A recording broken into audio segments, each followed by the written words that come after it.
sneakers, otherwise known as Plimsoles. We rode into Kathmandu on the long blue couch of an Enfield, sliding about in the mud on the long wavy road from Pokhara. In the city, I saw yellow shoes with black trim, pink sneakers with brown trim, lots of interesting little light, girly sneakers hanging from stall poles, and I bought them, 6 pairs, varied. And he said, "No, no, the motorbike will break. You can't take them all." But these were darling sneakers, and so I persisted like a little cat who gets her way because she just wears you down. There was nowhere to put those shoes in all our bags, and so we tied them like festival trophies here and there by their strings, and they bobbed while we chugged like a tugboat up through the mist on the long road south. And yes, next day we were thrumming like a rectangular herd of pheasants, like a hologram of bees, making a motorbike up towards the sun that in its grand discomfort resembles the Himalayas. And sure enough, that bike broke. Some really important central metal stalk cracked, and oh, it was the shoes. "It was your shoes!" And his ears boiled like a radiator. And so we had to stutter precariously to a roadside shack and wait for a long, long time.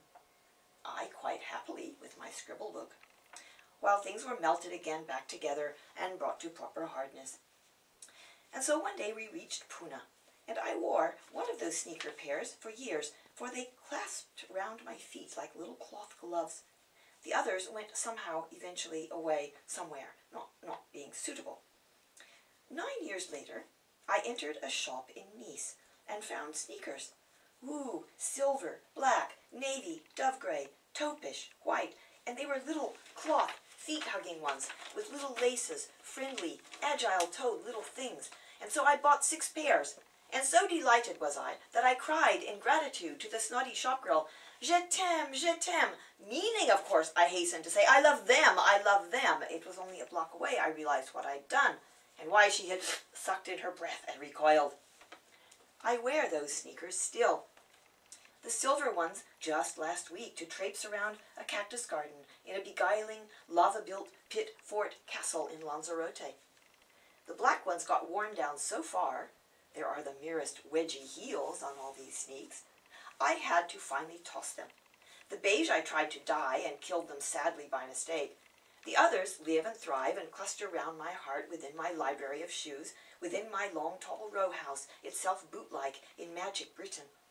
Ooh, twinkle toes. Ooh, twirly-whirly, lifty-leg point, trippity-scamper, hurry step, little bitty feet bitter quick on the earth's long sidewalk tongue, twirl and whirl about, arms make faces to balance, all the trippy steps to come.